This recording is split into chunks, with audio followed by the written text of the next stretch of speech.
Hey, howdy. What a victory for the Edmonton Oilers tonight. Oh my goodness. Yeah, I don't pull out the hey howdy very often anymore here on the channel. That's a throwback if you know me very well. But the Edmonton Oilers take home a 7-1 victory against the San Jose Sharks.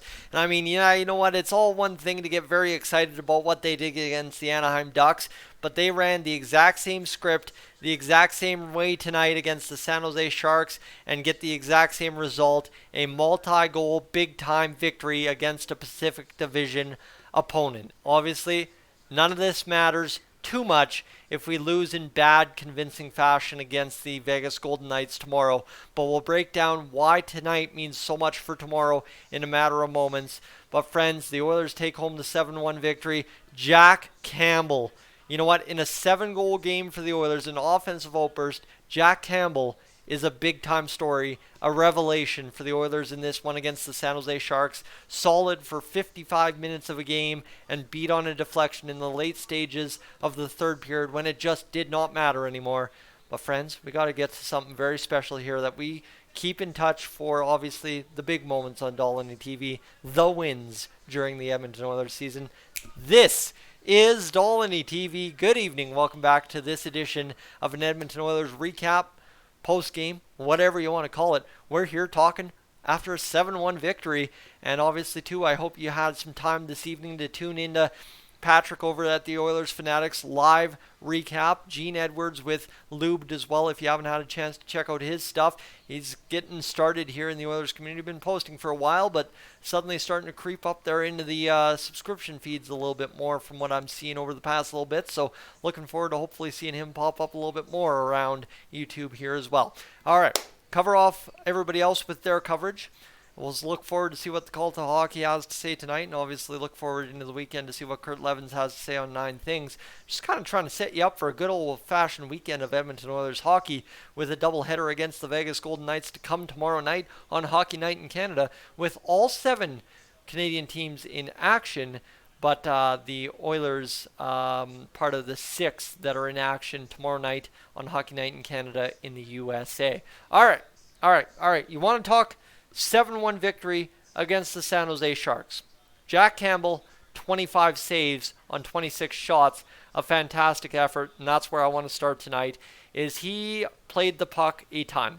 This is something that I made mention of heavily during the live stream, if you caught it, which I imagine several of you will be tuning into this, having caught the live stream. But one thing that was key to the Oilers disrupting the San Jose Sharks' momentum, and that's something we talked about with Mike Smith, is the goaltender playing the puck. Now, Jack Campbell never had to overcomplicate playing the puck. He never had to play it under pressure, more or less. He just made smart, disruptive plays against the San Jose Sharks dump-ins, kind of Mike Smith-esque, that led him to be able to just have a certain calm and ease. Sorry, I'm watching the highlights if you see me popping my eyes a different direction. But he just had a certain calm and ease to his game. And I know some people in the stream were mentioning, well, this might be that Jack Campbell settling in and getting hot. And please let it be that Jack Campbell that we know can get hot and settling in and getting hot. A .962 save percentage tonight for Jack Campbell, who definitely changes some of his numbers with that kind of performance. Probably lowers the goals against average by a .14 or something weird, and ups the save percentage substantially to probably into the 880s, or I think it's in the 880s now, so probably into the 890s, and suddenly gets out of that bottom 10 goaltending department.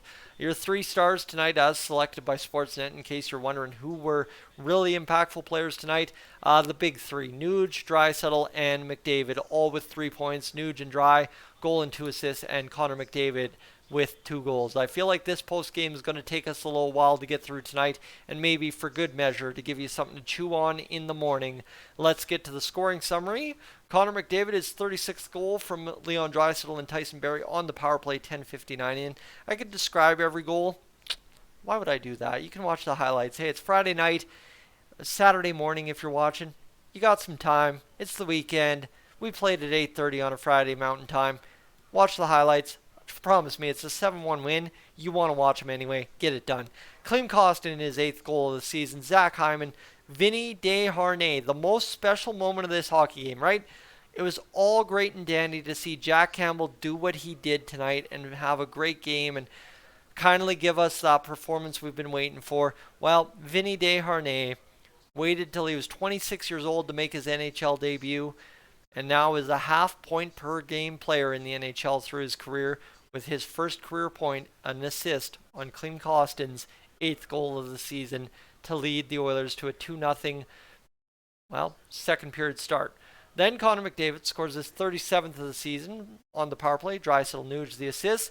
Then Nuge on a fantastic play. Like I said, I'm not going to describe every goal, but the goals I do need to describe.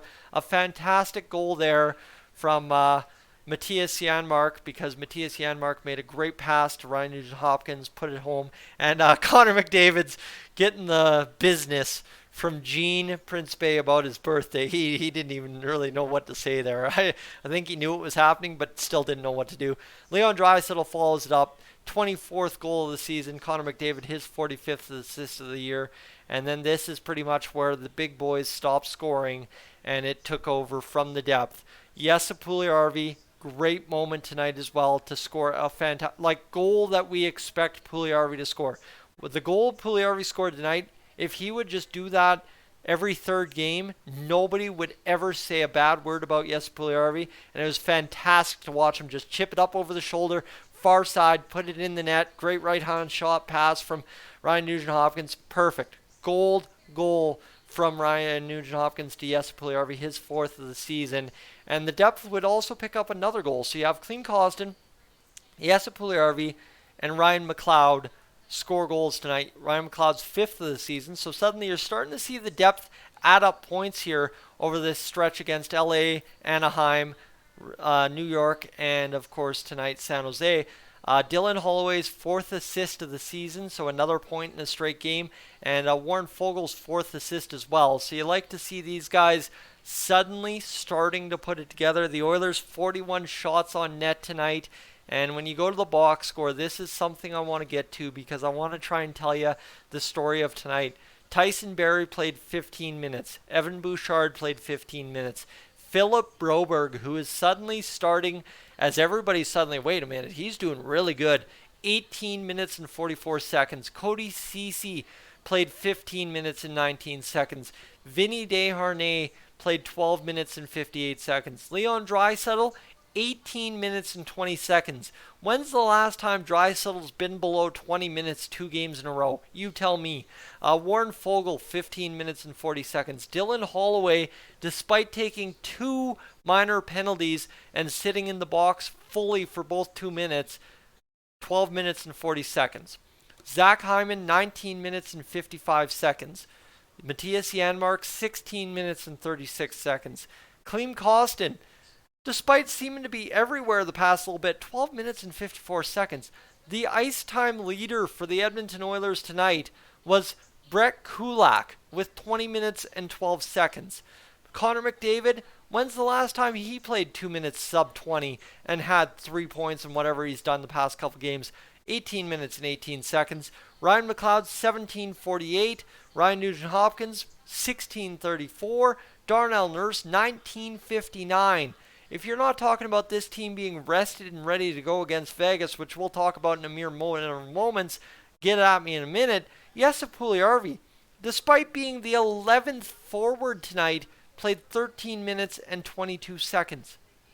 Jesse Puljujärvi played 13:22 when we've been talking about, oh my goodness, why is he only playing 9 minutes? Well, he played 13:22 tonight, and Derek Ryan, the low man on the totem pole tonight, playing 12 minutes and 39 seconds. Like, that is how even the ice time was spread out.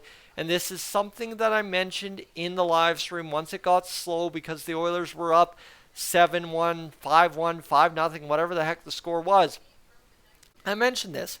I said quite clearly, finally, Jay Woodcroft has started rewarding guys for playing good hockey, but it's not because he's stopped coaching tough. He's stopped overcoaching, but the other guys on this team since that LA Kings game have started dragging themselves into the fight, right? Everybody comes ready to go. Everybody's looking to make a difference. It doesn't matter what kind of ice time they get to start the game. They're there, willing to help and able to make a difference, right? Everybody's looking to be an impact player one way or another, shift in, shift out. And when you suddenly play as the Edmonton Oilers, because of that, you're winning hockey games before the third period, which means, yes, everybody gets rewarded, which means, yes, a Puljujarvi picks up an extra goal. It means Ryan McLeod picks up an extra goal. It means guys are taking full power play shifts, not named Connor McDavid or Leon Draisaitl. There was a power play tonight against the San Jose Sharks that the Edmonton Oilers did not at any point of the 2 minutes ice either Draisaitl, McDavid, Nugent Hopkins, Tyson Barrie, or Zach Hyman. The entire top power play unit, I got 6 out of 5. I don't know, I'm stupid. Some nights it's almost midnight. Pardon me. Forgive me. I did not mean to call myself stupid either. I know self-talk is worth a whole bunch. I'm a smart guy, but sometimes I make mistakes. I guess better way to put it. Right, the top power play unit totally skips a power play in this game. And that's fantastic to see because that's what contributes to so much of their ice time is the special teams. And when you win a game to start the third period, guess what? You don't have to worry about special teams. And that's what's been so special to me about the Anaheim Ducks and San Jose Sharks games on these road trips is the LA Kings game is a springboard for what we've seen for the past two. And the Oilers have been able to play 2 games at half speed in the third period and romp home to a solid victory behind Jack Campbell, who has struggled mightily this season. So we take it into Vegas. You've stuck with me for 12 minutes of a postgame, which is unheard of on a postgame. And guess what? We're going to talk about Vegas now because I don't need to do a preview tomorrow. We can do it in the postgame tonight. You start Calvin Pickard. That is my honest opinion. Why? The Oilers have done this against Anaheim and San Jose. They've been ready to go off the hop. They've had a purpose to why they're playing. They're fighting for each other. You want a reason to fight for each other? How about this? You want a big-time reason to fight for each other? Start your third-string goalie against the best team in your division. Sounds stupid, right? But what more motivation does this team need, right? You've romped Anaheim. You've romped San Jose. You're going to go into a high-intensity game on a back half of a back-to-back against Vegas, who will be looking to bury you. What more purpose do you need to your game? Add the third-string goalie being your starter for the night? Hey, you know what? That delivers that extra punch the Oilers need on a back half of a back-to-back, shot-in-the-arm kind of deal to go out there and try and win another hockey game in a row. And dare I say, make it 3 out of 4 on this road trip so far. Friends, I'm Tyson, this is Dolynny TV. Thanks so much for tuning in this evening. I didn't even say subscribe. I should re-record this, but I won't. And that's just a little Easter egg for all you that tuned in. But if you're new, you know what to do. Anyway, have yourself a great night. Let my work speak for itself this evening, I guess.